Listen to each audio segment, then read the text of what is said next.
ये जून 2004 का वाक़या है। उस वक्त के वज़ीर आज़म मीर ज़फ़रुल्लाह ख़ान जमाली लाहौर आए तो सिविल सर्विसेज एकेडमी में उन्हें सुबह 10 बजे एक तकरीब से खिताब करना था। मैं उस तकरीब की कवरेज के लिए अपने दफ्तर से निकल ही रहा था कि मोबाइल पर मेरी एडिटर का कराची से फ़ोन आ गया। रिपोर्टर के लिए एडिटर का फ़ोन अच्छी खासी अफरा तफरी का उन्वान होता है। ख़ास तौर पर सुबह के वक्त ये फ़ोन आए तो इसके दो ही मतलब हो सकते हैं, किसी गैर मामूली कारनामे पर तारीफ़ के दो जुमले या मामूली सी गलती पर बेतहाशा डांट। मैंने गुज़श्ता दिन कोई कारनामा सर अंजाम तो नहीं दिया था, इसलिए तारीफ़ का तो सवाल ही ख़त्म हो गया। एक लम्हे के अंदर खुद एहतसाबी की कि शायद कोई बड़ी गलती कर बैठा हूँ, ये भी नहीं था। डरते डरते फ़ोन उठाया तो उन्होंने बड़ी तेज़ी से पूछा, तुम वज़ीर आज़म की तरफ जा रहे हो? मैंने ज़रा दाद तलब लहजे में बताया कि इस कवरेज के लिए तो मैं सुबह सवेरे ही दफ्तर पहुंच गया था। एडिटर ने मेरी फ़र्ज शनासी की दाद दिए बगैर ही कहा, मुझे पता चला है वज़ीर आज़म आज या कल इस्तीफ़ा देने वाला है, तुम किसी तरीके से ये सवाल भी पूछ लेना। उसके साथ ही फ़ोन बंद। मैं अगरचे अखबारात में पढ़ रहा था कि वज़ीर आज़म और जनरल मुशर्रफ के मामलात ख़राब हो रहे हैं, लेकिन इस्तीफ़ा कुछ दूर की बात लग रही थी। बहरहाल मैं एकेडमी के मुतलका हाल में जाकर बैठ गया। थोड़ी देर बाद वज़ीर आज़म तशरीफ़ ले आए। उनके साथ उनके वज़ीर तिजारत हुमायूं अख्तर ख़ान और उस ज़माने के एक्सपोर्ट प्रमोशन ब्यूरो के सरबराह तारिक इकराम भी थे। वज़ीर आज़म ने तकरीर ख़त्म की तो मैं किसी तरीके से रास्ता बनाकर उन तक पहुँच गया। ये महज इत्तफ़ाक़ था कि उस वक्त उनके गिर्द कोई नहीं था।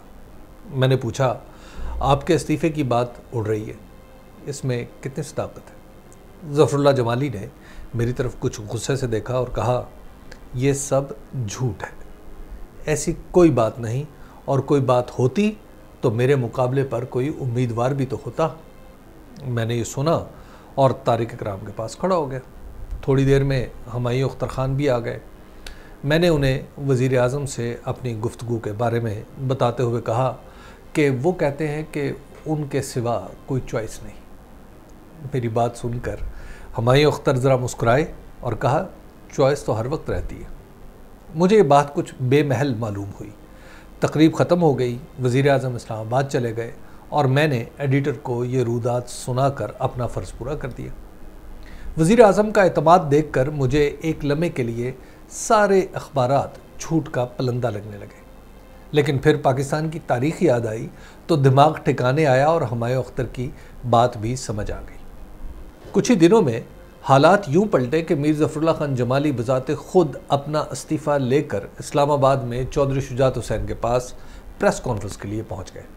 ग़ालिबन वहीं उन्हें पता चला कि उनके बाद चौधरी शुजात हुसैन आर्जी तौर पर वज़ारत उज़्मा संभालेंगे और उनके बाद वज़ीर ख़ज़ाना शौकत अज़ीज़, जो उस वक्त सेनेटर थे, कौमी असम्बली का इंतखाब जीत कर वज़ीर आज़म बन जाएंगे। चंद दिन पहले तक जहाँ कोई चॉइस नहीं थी, वहाँ बैक वक्त दो वज़राए आज़म पैदा हो गए और ज़फ़रुल्लाह जमाली एक भूली हुई दास्तान बन गए। चंद दिन पहले वज़ीर आज़म इमरान ख़ान को भी आखिरी चॉइस होने का गुमान गुजरा तो उन्होंने बरमला अपनी पार्टी और इत्तेहादियों के सामने बयान कर दिया। अगर किसी में हिम्मत होती तो उन्हें बताता कि सियासत में आखिरी चॉइस कभी नहीं होती। अगर वो तारीख़ से आगाह होते तो उन्हें मोहम्मद अली बोगरा का भी इल्म होता, जो अमेरिका में पाकिस्तान के सफ़ीर थे। एक दिन गवर्नर जनरल गुलाम मोहम्मद ने मुशावरत के लिए बुलाया और वज़ारत उज़्मा दे दी। लतीफ़ा यह है कि ख्वाजा नाज़मुद्दीन जैसे मोहतरम सियासी रहनुमा और कायद-ए-आज़म के साथी भी कुछ नहीं कर सके। और हाँ, ये मोहम्मद अली बोगरा की वज़ारत ही थी जिसमें जनरल अयूब ख़ान और इस्कंदर मिर्ज़ा शामिल हुए और ये बासलाहियत काबीना करार पाई। कोई इमरान ख़ान को शहाबनामा पढ़कर सुना देता जिसमें कुदरतुल्लाह शहाब मरहूम ने लिखा है कि वो गवर्नर जनरल सिकंदर मिर्ज़ा के प्रिंसिपल सेक्रेटरी थे कि उन्हें हुसैन शहीद सोहरवर्दी ने फ़ोन किया। उन्हें सिकंदर मिर्ज़ा ने वज़ारत उज़्मा संभालने के लिए कहा था और वो अपनी हल्फ बर्दारी की तकरीब की तफसीलात जानना चाहते थे। कुदरतुल्लाह शहाब ने इस फ़ोन का जिक्र गवर्नर जनरल से किया तो वो हंसकर बोले, उसे बता दो कि हल्फ बर्दारी अपने वक्त पर होगी और चौधरी मोहम्मद अली वज़ारत उज़्मा का हल्फ लेंगे। जब कुदरतुल्लाह शहाब ने सोहरवर्दी को ये पैगाम पहुँचाया तो उन्होंने सिर्फ ये कहा, फिर वही महल्लाती साजिशें और फ़ोन रख दिया। इस वाक़े के सिर्फ 13 महीने बाद चौधरी मोहम्मद अली चले गए और हुसैन शहीद सोहरवर्दी वज़ीर आज़म बन गए। कुछ अरसे बाद चॉइस फिर बदल गई और नए वज़ीर आज़म ने सोहरवर्दी की जगह ले ली। जमहूरी निज़ाम असली हो या नकली, जाली हो या सच्चा, इसमें हुकूमत की तकमील उसी वक्त होती है जब अपोजिशन की भी कोई हैसियत हो। जिस निज़ाम में अपोजिशन अपनी हैसियत खो बैठे, वहाँ हुकूमत बहुत जल्द एतमाद की हदें फैलांग कर गुरूर की सरजमीन पर जा पहुँचती है। फितरत के ख़िलाफ़ किए गए इस तरह के इंतज़ाम में अगर ख़ारजी अपोजिशन गैर मुतल्लिक होती है तो फिर ये हुकूमत की अपनी पसली से जन्म लेती है। पाकिस्तान के पहले वज़ीर आज़म लियाकत अली ख़ान को किसी बड़ी अपोजिशन का सामना नहीं था, लेकिन जल्द ही मुस्लिम लीग के अंदर से एक अपोजिशन निकल आई।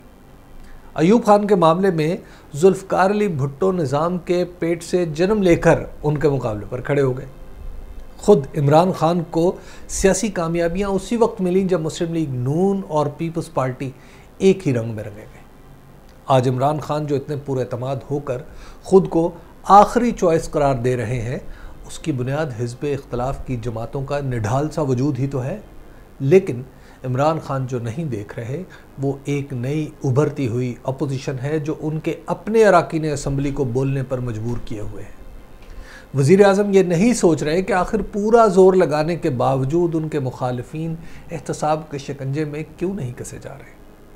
उन्हें यह समझने की भी ज़रूरत है कि आखिर जस्टिस काजी फ़ाइज़ ईसा के मामले पर उनकी हुकूमत को इतनी बुरी शिकस्त क्यों हुई, उनकी हैसियत इतनी कमज़ोर क्यों पड़ी कि उन्हें बजट पास कराने के लिए भी अपनी पार्टी और इत्तेहादियों को मनाने की मुशक्क़त से गुजरना पड़ा। पाकिस्तानी इस्टेब्लिशमेंट दुनिया के किसी भी मुल्क की तरह 3 स्तूनों पर उस्तवार है: फ़ौज, अदलिया और सियासी हुकूमत। इस तिकोन में सियासी हुकूमत उसी वक्त तक मुअस्सर होती है जब तक ये मुतवाज़न रहे। सिर्फ वोट इसकी ताकत को ज़्यादा देर तक सहारा नहीं दे सकते। हमारे मुल्क की ये अजीब सी खासियत है कि यहाँ वोट से जन्म लेने वाली हमायत तो सियासतदानों ही को मिलती है, लेकिन अवाम की नज़र में फ़ौज और अदलिया को भी एक ख़ास मुकाम हासिल है। इसलिए ताकत की इस तिकोन में सियासी हुकूमत को वोटों के साथ साथ कारकर्दगी भी दिखाना होती है। ऐसी कारकर्दगी जो इस्टेब्लिशमेंट और अवाम दोनों को बैक वक्त खुश कर सके। बिलखुसूस मौजूदा ज़माने में जब सियासी नज़रियात अपनी अहमियत खो चुके हैं, सिर्फ मीशत ही ऐसा पैमाना है जिस पर हुकूमतों को नापा जा सकता है। इस पैमाने पर इमरान खान की कारकर्दगी सिफर से भी कम है। हर नाकामी को किसी फर्जी माफिया के सर पर डालकर तफ्तीश कराने को मुआशी पॉलिसी करार देने वाली इस हुकूमत को ये इल्म ही नहीं कि आज की दुनिया में इक्तिसादियात कौमी सलामती का मसला है। कमज़ोर मीशत विंस्टन चर्चिल जैसे अबकरियों और भुट्टो जैसे नाबगों के मुकाबले में भी चॉइस पैदा कर देती है। इमरान खान तो महज एक बंदोबस्त का हिस्सा है जहां मुतबादिल हर वक्त दस्तयाब रहता है। और हाँ, एक चॉइस और भी है कि हुकूमत तो रहे लेकिन इख्तियार ना रहे, फैसले न करें मगर फैसलों की मंजूरी देते रहें, चेहरे सियासी हों मगर पॉलिसी बेचेहरा टेक्नोक्रेट बनाएं। शायद इस तरह के मंजर में इमरान खान भी दस्तयाब चॉइसेस में से पसंदीदा तरीन करार पा जाएं और -1 की ज़रूरत ही ना पड़े। वो मसला है, लेकिन बड़ा मसला उनकी टीम है। टीम बेहतर हो जाए तो बहुत कुछ बेहतर हो जाएगा।